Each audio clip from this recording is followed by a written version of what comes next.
महाराष्ट्राच्या सह्याद्रीच्या कुशीत वसलेली एक जागृत देवी, आई एकवीरा. लाखो भाविकांच्या श्रद्धेचा केंद्रबिंदू, कोळी समाजाची कुलदेवी आणि भक्तांचं आराध्य दैवत. दरवर्षी चैत्र पौर्णिमेला, नवरात्रीत आणि महत्त्वाच्या उत्सवांमध्ये एकवीरा देवीची पालखी निघते. आईची पालखी म्हणजे फक्त उत्सव नाही, ती असते श्रद्धेची, भक्तीची आणि परंपरेची जिवंत मूर्ती. लोकमान्य नगर पाडा नंबर 4 येथील निलेश पाटील यांनी या पालखीचे आयोजन केलं होतं. सालाबाद प्रमाणे ही यावर्षी पालखी मिरवणूक खूप उत्साहात व आनंदात संपन्न झाली. पाड्यातील सर्व नागरिकांनी या पालखीमध्ये सहभाग घेऊन आई एकविरेचा आशीर्वाद घेतला.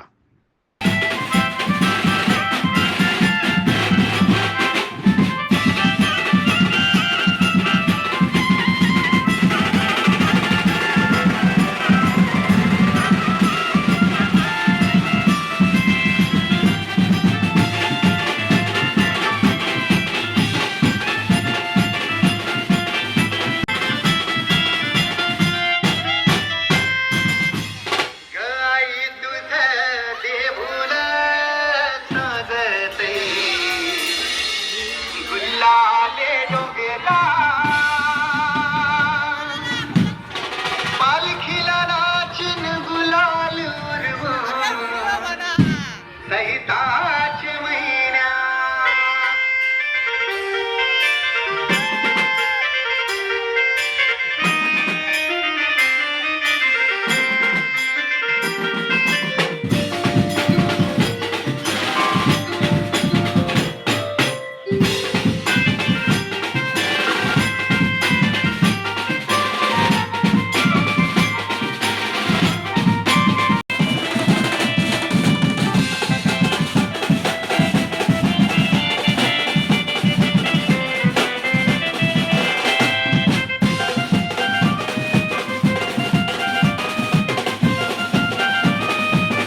काय सांगाल आज एकविरा देवीची पालखी आहे, कार्यक्रम आयोजित केलाय त्याबद्दल थोडक्यात सांगा. दरवर्षीप्रमाणे आईचा उत्सव आम्ही साजरा करतो आणि इथले लोक त्याला भरपूर उत्सव देतात आणि आमची पालखी ही लोकमान्यमधली पहिली पालखी आहे जी वाजत गाजत जाते आणि परत मंदिरासमोर येत आहे आणि सर्व लोक या पालखीला आहेत त्यांचं सर्वांचं मी आभार करतो आणि एकविरा आईला आम्हाला सर्वांना चांगली बुद्धी दे आणि आम्हाला राजकारणात पण आम्हाला चांगलं यश येऊ दे अशी इच्छा आम्ही प्रकट करतो. धन्यवाद. आज एकविरा देवी आईच्या पालखीचे आयोजन केले आहे त्याबद्दल काय सांगाल. माझे मित्र निलेश पाटील हे आई एकविरा आईचे भक्त आहेत आणि ते दरवर्षी या आईच्या कृपेने आज या मंदिराच्या सोहळ्यानिमित्त आणि चैत्र नवरात्रच्या निमित्त आज आईची पालखी काढून या भागामध्ये आईचा उत्सव निलेश पाटील जोरदार साजरा करत असतात. आज या पालखीला मी उपस्थित आहे. गेल्या 5-6 वर्ष या उत्सवामध्ये अधिक भर पडते आणि निलेशची वाढती प्रगती आज इथे आम्हाला दिसते. त्याचप्रमाणे निलेशची वाढती प्रगती राजकारणात सुद्धा आई त्याला चरणी सक्सेसफुल देईल. त्याला पुढच्या राजकारणासाठी खूप खूप शुभेच्छाही देतो आणि चैत्र नवरात्र निमित्त आज हा जो काही सोहळा संपन्न झालेला आहे त्याला खूप खूप माझ्याकडनं मी शुभेच्छा देतो आणि निलेशला पाटीलला यापुढे आईच्या कृपेने काही कमी पडणार नाही अशी प्रार्थना आईच्या चरणी करतो.